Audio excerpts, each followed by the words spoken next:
ketahuilah bahawa khusyuk itu adalah pemberian daripada Allah Subhanahu wa taala. Kita tidak mampu menjadikan khusyuk, akan tetapi kita mampu untuk meminta kepada Allah Subhanahu wa taala untuk memberikan kepada kita khusyuk.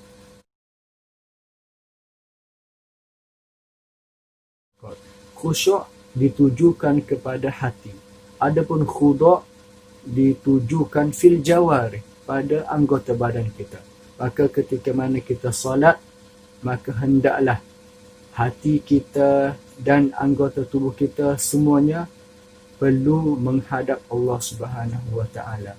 Maka di sini saya ingin kongsikan kepada sidang pendengar, jika kita tidak mampu untuk khusyuk di dalam solat keseluruhannya, maka janganlah kita mensia-siakannya. Janganlah kita tidak mengambil peduli tentangnya. Maka sama-sama kita berusaha di dalam menghadirkan khusyuk, di dalam menghadirkan hati kita kepada Allah Subhanahu wa taala. Maka di sini dua perkara itu ialah apa? Yang pertama ialah ketika mana kita membaca Al-Fatihah, cuba kita menjaga pada ketika mana kita membaca Iyyaka na'budu wa iyyaka nasta'in. Maka hadirkanlah hati ketika mana kita menyebut Iyyaka na'budu, ya Allah, kepada Engkau kami sembah. Wa iyyaka nasta'in, dan kepada Engkau juga ya Allah kami meminta pertolongan. Maka jagalah di tempat ini. Dan apakah tempat yang kedua yang perlu kita jaga? Ialah ketika mana kita berada pada tasyahud awal, pada tasyahud akhir. Apa dia? Ketika mana kita berselawat ke atas junjungan besar Nabi Muhammad sallallahu alaihi wasallam, maka cuba kita hadirkan hati kita. Maka ketika mana kita solat, jika kita tidak mampu untuk menghadirkan seluruh pada bermulanya takbiratul ihram sehingga kita memberi salam, kita tidak mampu. Jika tidak mampu, maka janganlah kita tinggal semua. Ada pepatah yang menyatakan bahawa ma la yudraku kulluh la yutraku julluh. Ma la yudraku kulluh. Jika ada benda yang kita tidak mampu untuk mengambil kesemuanya, la yutraku kulluh, maka janganlah kita tinggal kesemuanya. Maka pada ketika mana kita solat, pada ketika mana kita sembahyang, maka cubalah kita usaha untuk khusyuk keseluruhannya. Akan tetapi jika masih tidak mampu dan kita semakin berusaha, kita perlu ada itqan, yakni kita sentiasa menjaga, memperhatikan solat kita. Jika solat zuhur kita tadi terlalu kurang khusyuknya, maka ketika mana kita solat maghrib, maka berhati-hatilah dan menjagalah untuk sentiasa menghadirkan khusyuk. Maka dua perkara tadi, apa dia? Iaitu yang pertama, ketika mana mengucapkan Iyyaka na'budu wa iyyaka nasta'in, hadirkan hati kita dan kita keluarkan maknanya. Apa maknanya? Iyyaka na'budu wa iyyaka nasta'in, kepada Engkau kami sembah ya Allah, dan kepada Engkau juga kami memohon pertolongan. Hadirkanlah hati kita, biarlah kita sedar ketika mana kita menyebut itu adanya lintasan makna, maka lebih membawa kepada khusyuk. Dan kedua ialah ketika mana kita selawat, ketika mana berada di tahiyat awal dan tahiyat akhir, maka kita baca Allahumma salli ala sayyidina Muhammad wa ala ali sayyidina Muhammad. Maka hadirkan hati kita ketika mana membacanya. Saya tidak mengatakan kita perlu khusyuk pada dua tempat itu sahaja. Akan tetapi jika tidak mampu untuk keseluruhan pada solat, jika mampu, tafadhal, khair, alhamdulillah. Tapi jika tidak mampu, maka cubalah kita usaha untuk menjaga ketika mana Iyyaka na'budu wa iyyaka nasta'in, dan ketika mana kita membaca selawat ke atas junjungan besar Nabi Muhammad sallallahu alaihi wasallam. Maka solat ialah umpama bekas. disebut di dalam hadis Rasulullah sallallahu alaihi wasallam. Apa yang disabdakan oleh Rasulullah antaranya ialah awwalu ma yuhasabu bihil abdi as-salah. Perkara yang paling utama dihisap oleh setiap hamba ialah as-salah. Maka solat umpama bekas. Saya umpamakan solat itu adalah bekas. Maka ketika mana bekas tiada, maka macam mana kita hendak mengisinya dengan zakat? Macam mana kita hendak mengisinya dengan isinya dengan sedekah? Macam mana kita nak isinya dengan segala perkara ibadah yang lain, haji, umrah dan sebagainya. As-salatu imaduddin. Solat itu tiang agama. Wa man aqama as-salah, sesiapa yang mendirikan solat, menjaga solat, faqad aqama din, maka dia telah mendirikan agama dia.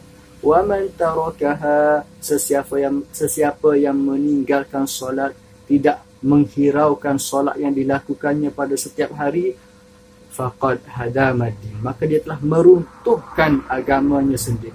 Maka sama-samalah kita berusaha menjaga solat kita, perhatikan solat kita macam mana keadaannya, maka kita memohon kepada Allah Subhanahu wa taala supaya menjaga solat kita. Ada diceritakan bahawa seseorang itu hanya merasa khusyuk di dalam solat hanya satu kali di dalam solat keseluruhannya.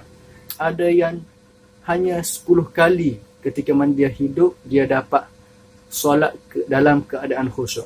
Ada seseorang juga yang pernah ketika mana dia hidup di dunia ini, dia beribadah kepada Allah Subhanahu wa taala, maka dia hanya diberi khusyuk oleh Allah Subhanahu wa taala hanya 12 kali. Dan banyak lagi itu mengikut qadar ketentuan oleh Allah Subhanahu wa taala. Maka kita sebagai hamba Allah Subhanahu wa taala yang tidak dapat lari daripada ketentuannya, maka hendaklah kita meminta kepada Allah Subhanahu wa taala agar memberikan kepada kita kelazatan di dalam solat seperti mana para sahabat dan para rasul alaihi salatu wasalam merasakan kelazatan ketika mana beribadah kepada Allah Subhanahu wa taala. Maka khusyuk itu adalah pemberian daripada Allah Subhanahu wa taala. Kita sebagai hamba kepada Allah Subhanahu wa taala, al-abd, sebagai hamba, abdun, hamba, maka mintalah kepada Allah Subhanahu wa taala, insya-Allah. Jika kita dengan yakin, dengan berusaha sungguh kita meminta kepada Allah Subhanahu wa taala, Allah Subhanahu wa taala akan melihat kepada kesungguhan kita, maka Allah Ta'ala akan memberikan kepada kita khusyuk ketika mana kita solat. Berapa ramai yang solat di dalam keadaan lalai. Berapa ramai yang di dalam solat ketika mana mengucapkan takbiratul ihram, maka dirinya hilang entah ke mana perginya, dan ketika mana memberi salam, maka hadirlah hatinya kembali. Masya Allah, subhanallah. Maka kita memohon kepada Allah Subhanahu wa taala supaya menjaga kita dan menjaga amal ibadah kita. Kita tidak mahu amalan kita yang kita lakukan sia-sia, haba'an mansura. Kita tidak mahu, wal-iyazubillah. Maka sama-samalah kita jaga solat, jaga hubungan kita dengan Allah Subhanahu wa taala.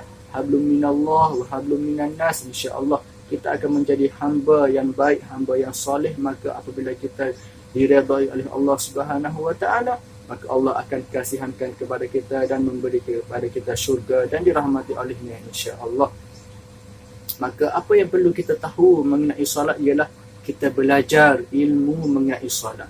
Di dalam solat ada beberapa rukun, dan ketika mana kita hendak solat ada beberapa syarat yang perlu kita penuhi, yang mana kita perlu lengkapkan untuk kita menjadikan amal ibadah kita itu sah di sisi syarak, di sisi Allah Subhanahu wa taala. Ibadah jika tidak dilakukan dengan yang dikehendaki oleh syarak, tidak cukup syarat, maka ibadah itu ditolak. Maka kita tidak mahu solat kita pada sehariannya, pada kebanyakan solatnya tidak diterima. Maka hendaklah sama-sama kita menyeru kepada diri kita semua, kepada sidang mendengar, untuk sama-sama kita menuntut ilmu mengenai solat. Maka Inna salata tanha anil fahsya'i wal munkar. Solat ini mencegah kita daripada perkara fahsya, perkara keji dan perkara munkar. Maka jika solat kita masih tidak betul, jika solat kita masih tidak baik, maka macam mana hendak mencegah kepada kemungkaran-kemungkaran yang lain? Maka sama-samalah kita menjadi hamba yang berilmu. Al-ilmu minad-din. Ilmu itu sebahagian daripada agama. Maka kita orang yang beragama Islam perlu kepada ilmu untuk kita menjadi hamba yang berilmu. Allah SWT berfirman di dalam Al-Quran, yarfa'illahu alladhina amanu minkum walladhina utul ilma darajat. Kata Ibnu Abbas di dalam tafsirnya, satu darjat ma bainas samawati wal ard. Satu darjat, Allah Ta'ala menyatakan darajat dengan jamak, beberapa darjat. Maka Ibnu Abbas menyatakan bahawa jika satu darjat diangkat oleh Allah Ta'ala, maka satu darjat itu ma bainas samawati wal ard. Itulah jarak antara satu darjat. Maka cuba kita bayangkan jika diberi 2 darjat, jika diberi 3 darjat dan sebagainya. Maka sama-sama kita menjadi orang yang berilmu, beramal soleh dengan amal-amal yang baik. Maka insya-Allah innal ladzina amanu, sesungguhnya orang yang beriman, wa amilus solihat, dan beramal dengan amal-amal yang soleh, sayaj'alu lahumur rahmanu wudda. Ada wal afwa minni, moga solat kita menjadi solat yang terbaik insya-Allah. Allahumma amin.